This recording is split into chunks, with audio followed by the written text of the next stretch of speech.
This is the 2024 GMC Acadia Denali. Is it everything you have been waiting for?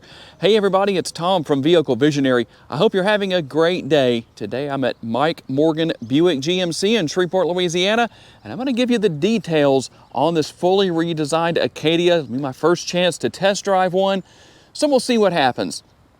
As always, you will find a link in the description of the video if you want to know more about this model to the Mike Morgan website. Let's dive in and find out what we have. Now, how about overall changes to size? 10.6 inches longer, so quite a bit of length increase, and 3.2 inches taller, so a little bit bigger than what we've had in the past. And obviously, you can see everything that's changed here with the headlight, daytime running lights, all of that. This area right here obviously is different. It looks a little bit more like the trucks do, just kind of bringing some consistency to all of these different models. And here you will find fog lights as well. So for those of you who want fog lights on your vehicles, well, here is a good option. You'll have a combination of some gloss black and some chrome. All of your sensors will be up here, so everything you expect as far as your safety features go will be here. You do have a forward-facing camera and a little bit more of a squared-off look with the front end as far as the overall design goes. Let me see if I can give you a little bit better view from the side. I know a lot of you like to see that. There's what that looks like. In fact, the overall side profile right here, as you can see. Now, this particular model comes in front-wheel drive, but all-wheel drive is an available option. And how about your tire and wheel size? In this particular case, we're looking at 275 on our width, a 45 series sidewall wrapped around the 22-inch wheels.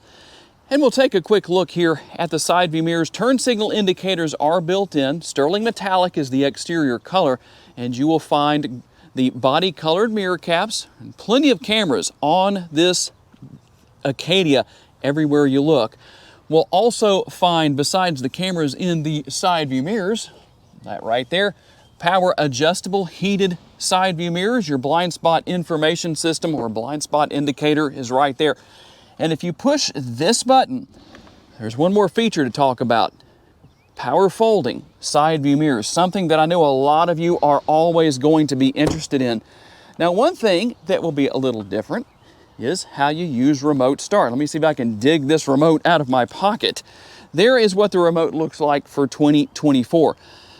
So if you want to use remote start, you only push the remote start button twice. It will lock the vehicle and then it automatically stops. Pretty easy to deal with as far as that goes, just in case you were wondering. Now, this next feature is nothing new, but it's nice to know that it's still here on this newest generation of the Acadia, and that's going to be passive entry, not only here on the front door handles, but also on the rear. So for you parents out there, no matter your kids' ages, whether they're teenagers or little ones in car seats, you might be coming to the back doors first. So that's nice to know that you can unlock or lock all four doors from either the front door or the rear door, as long as you have the remote on your person. We're gonna have our roof rails up top. You can buy the crossbars to increase cargo capacity, and you also have a panoramic sunroof. I have the tailgate spoiler right here, or the rear roof spoiler, as we often call it. The one thing I wish was a little different here, most people probably don't care too much about this, but I just like to see a clean look. And I guess maybe I'm a little more OCD than I often realize, because if the rear window wiper is not going to be hidden away up here in the rear roof spoiler, at least put it in the middle. I don't know. Just one of those things that I noticed. And something I do like back here is the fact that you have 4 exhaust outlets. So the quad exhaust tips, it just balances everything out nicely.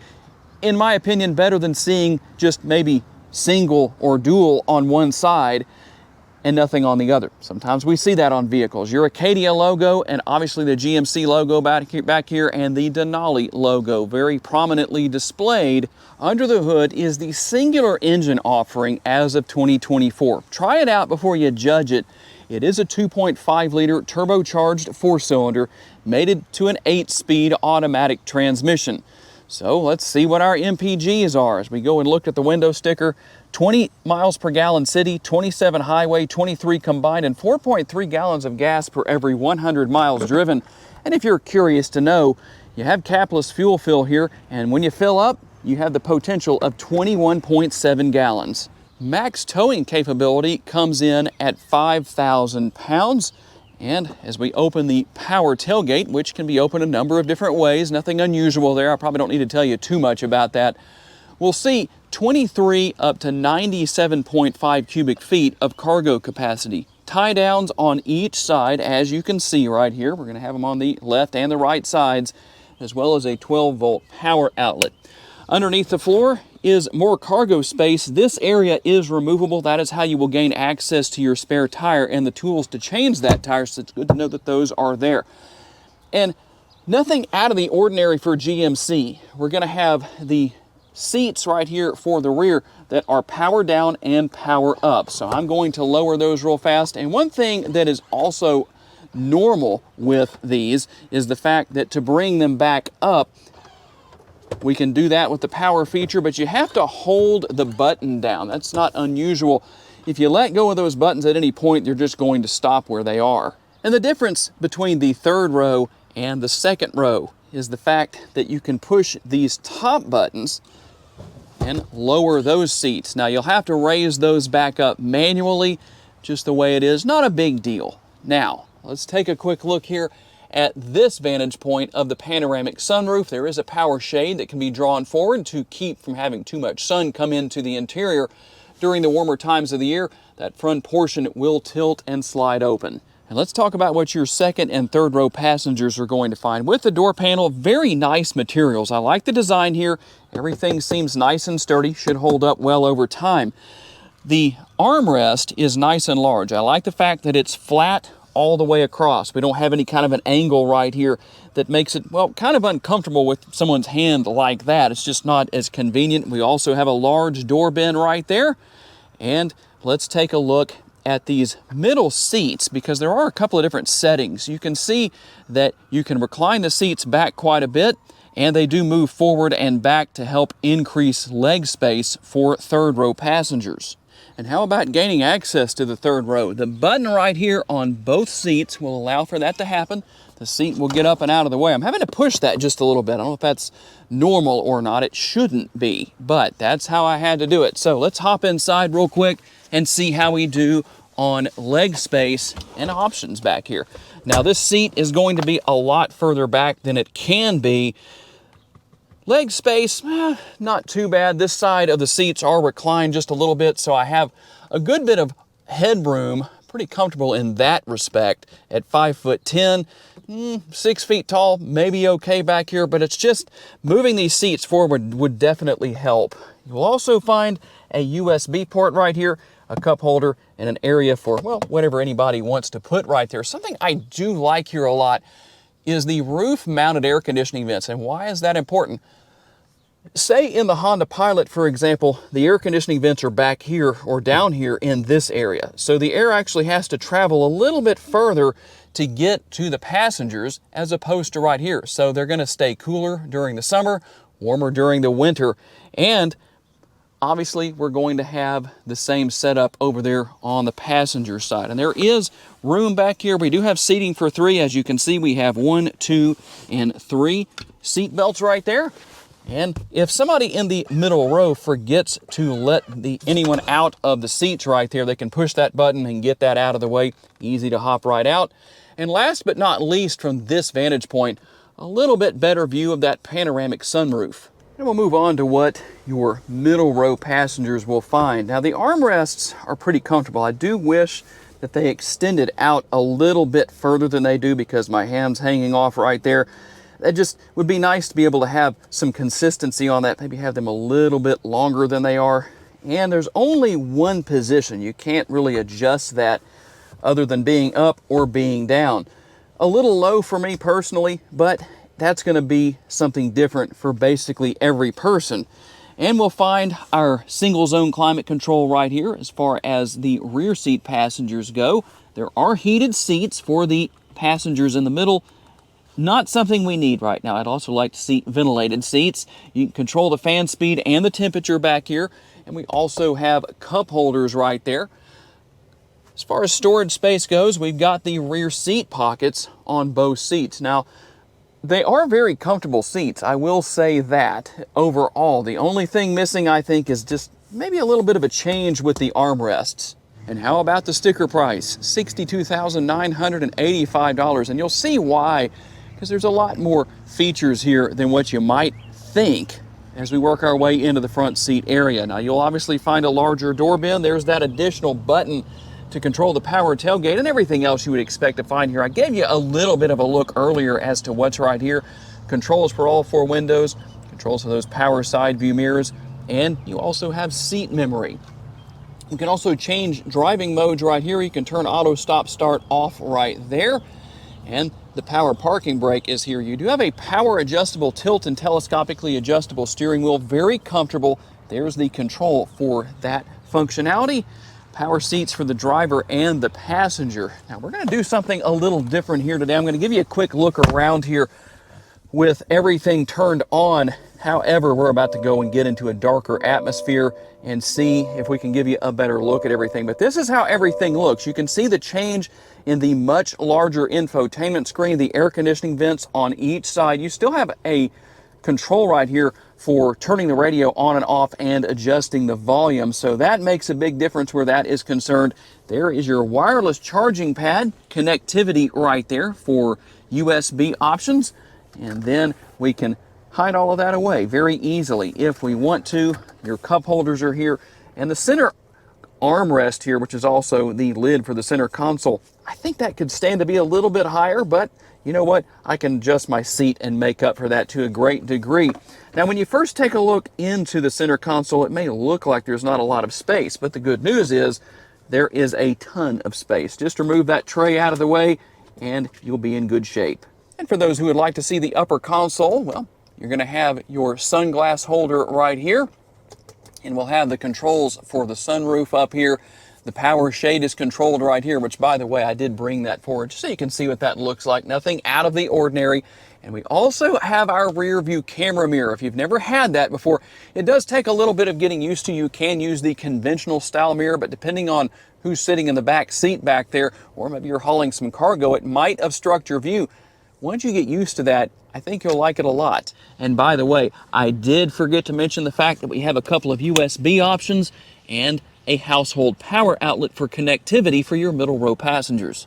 And for those who would like to see how the lighting looks, this is how everything looks in this particular atmosphere. I know it's not really perfect, but I'll give you the best view that I can. We're also going to take a good look at the interior lighting, obviously, and I'll give you a good look here at the taillights as well. You can obviously see the changes in the overall design of the headlights and the taillights, but there's actually ambient lighting within the interior. In fact, there's quite a bit to talk about where this model is concerned as far as the interior goes, the interior lighting. In fact, you can see how bright it is right now with the interior lighting turned on, and there is the ambient lighting for the back seat area. Not a whole lot going on back here. Probably could have stood to have had a lot more.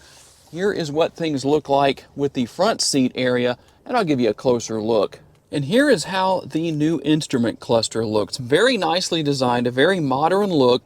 You do have all your steering wheel mounted controls here, including your heated steering wheel. And you can't see it right now, but you also have available Super Cruise with this model. So easy to see everything, with everything being illuminated right here. And there are a lot of different colors of ambient lighting to choose from. It just seems like blue shows up best in these videos. And let's dive into this 15-inch infotainment screen, because there's a lot going on here, maybe a little more than maybe needs to be. There's not as many physical buttons and switches as there used to be. You will control the air conditioning with all the controls right here. That's pretty easy to figure out as far as what you do there. So that's no big deal. Wireless capabilities for your smartphone. Apple CarPlay is here, as you can see. And how about your camera views? Well, always want to see what's going on there. So you can see that you have multiple views. You have your front camera and your rear camera, your overhead view, in case you need to drive into a car wash or back up to a trailer, and the two views from your camera mirrors, side view cameras on the mirrors. And we'll just run back through here real fast, and then we can X out and go home. Pretty easy to deal with. And you can see the other features that are here. You have Amazon Alexa, you have Google Assistant as well. So we're not going to demonstrate that, but that is something that's here. In fact, there's Google Assistant right there. Pretty easy to figure out. Vehicle status is there, all that good stuff. But here are a couple of things you need to know about. To control the functionality of your headlights, we're going to go right here. So you can go to off, which we'll turn those off and back on just so you can see the difference in the two. Right there, everything is turned off, and then obviously you can manage all of the other functionality right there. Now you will control whether or not your high beams are on in the more conventional place over here with the turn signal lever on the left-hand side of the steering wheel. You'll also control your front and rear window wipers. Your shifter is over here on the right-hand side, so you're just going to pull back on that and use that to go into reverse or into drive. You can bump that one time and go into neutral if you need to, and you push that to go into park, that button right there. Now there are a couple more things down here I want to show you. Let's go right here and we can see this is how we adjust the head-up display. In fact, let me do this. I'm going to turn off that feature right there. We're going to go back to our head-up display, turn that on to make sure that is on, and that way I can show you. I hope you can see that on the screen okay. I don't know if you can or not, but you can have a lot of different information up there. You can adjust the brightness, the height, and the location, or rotation, I'm telling you. Sorry, get that right, rotation. We're not going to get too tongue-twisted here. In my personal opinion, I would rather have seen the more typical buttons and switches that you have for a lot of these features, including that head-up display right there. So you can see what else is here. You've got your dome light, your power windows, you can lock and unlock that. You can go to your cameras right there. Fog lights, so you can turn those on right there. Auto park assist and auto high beams. Something that might take a little bit of getting used to. Tell me what your thoughts are on that. But that's where a lot of those features are. And more controls. If you want to see more controls, you can see what's there. Pretty easy to figure out. Universal remote is right there. Pretty simple, I'd say, even though it might take some getting used to. What do you think about that? Should there be more physical buttons and switches as opposed to having a lot going on here in the infotainment screen? And to adjust the ambient lighting, well, here's how we do that. You can adjust the brightness. I do have that turned up all the way. If you want to, you can just slide that back and forth. I say you can. I'm having a little trouble with that, but that's just me. Or you can use the plus and the minus. And we do have multiple colors, as you can see. Everything right here. Very easy to deal with as far as that goes. Just give you a bit of a quick look here with the different colors that are here as far as your different options go. And obviously very easy to change. Pretty simple to figure out, but also might be kind of interesting for some people as well. You do have built-in Google Maps if you need to use that. That's very easy. Wirelessly pairing your smartphone is no big deal. A simple system to use. Don't let this scare you off. It is very easy to learn and very easy to use. Just might take a little bit of getting used to with some of the features and functionality that are now moved into the infotainment screen. And before we hit the road for our test drive, I did want to share one more thing. Here are your safety features. You have your alert type up here. You can change that. Automatic emergency braking, front pedestrian braking, intersection collision braking, adaptive cruise control, go notifier, side bicyclist alert. Try not to get tongue twisted on that. Lane change alert, park assist with braking, and rear cross traffic braking. You also have rear pedestrian alert. Okay, here we go on our test drive, and let's listen for just a second. I just drove over the railroad tracks that really give a good indicator of how quiet it is in the interior and how comfortable the ride quality is. And I have to give high marks for both, just based on my own personal experience. Some people might say differently. That's why you need to get out and drive these vehicles for yourself. And if you're wondering about how to use Super Cruise, I have videos on how to do that, not with the Acadia just yet, but it works the same in all GM vehicles. So you can just look that up on my YouTube channel and you'll find that. Now, I know a lot of people are going to say, I wish GMC had kept the V6, the 6-cylinder option for the Acadia. I haven't really had any trouble getting up to speed or anything like that, but again, that's why you need to drive the vehicles for yourself to see what you think about it. 326 horsepower is not exactly shy on the horsepower, but at the same time, I don't think most people, if anybody, is expecting neck-snapping performance from the Acadia, no matter what the available engine options are. And the interior itself is very comfortable and seems to be roomy enough, for me at least. I haven't adjusted the driver's seat to the best position possible because I'm doing such a short test drive, but if I needed to, I feel like I could make this the perfect setting for me, and definitely feel like somebody who is well in excess of 6 feet tall could ride here, because you can lower the seat quite a bit, which I'm going to lower that just a little bit just to see how much of a difference that makes. I feel like I'm driving a much larger vehicle than I really am, not because it feels uncomfortable, but just because lowering the seat just made it feel larger. So overall, very enjoyable. The brake pedal seems to be very manageable, so you don't get in and brake check yourself or anybody that's with you when you're driving. It didn't seem to take time to get used to, which is always good. Keep in mind, I do drive a 2024 GMC 2500, so to get into a smaller, lighter vehicle, that's a real testament to how easy it is to manage the brakes based on what I'm used to, because I'm used to a larger, heavier vehicle, and ultimately didn't seem to have trouble adjusting. And as far as the overall acceleration goes, not really noticing any problems there. The steering does seem to be a little on the quick side, but I think you can get used to that, just the way it is with any vehicle. Once you drive it for a while, you're used to its handling characteristics, to the steering characteristics. I don't think it's that big of a deal.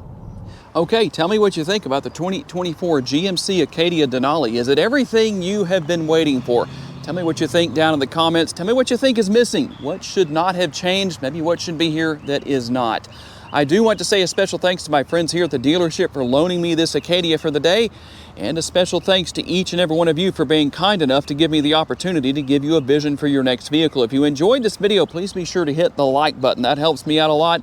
Make sure to subscribe if you haven't done so already. That way you don't miss any future videos. And if you would like to learn about additional vehicles you may wish to consider purchasing, check out the video that's on the screen right now, and I'll see you there.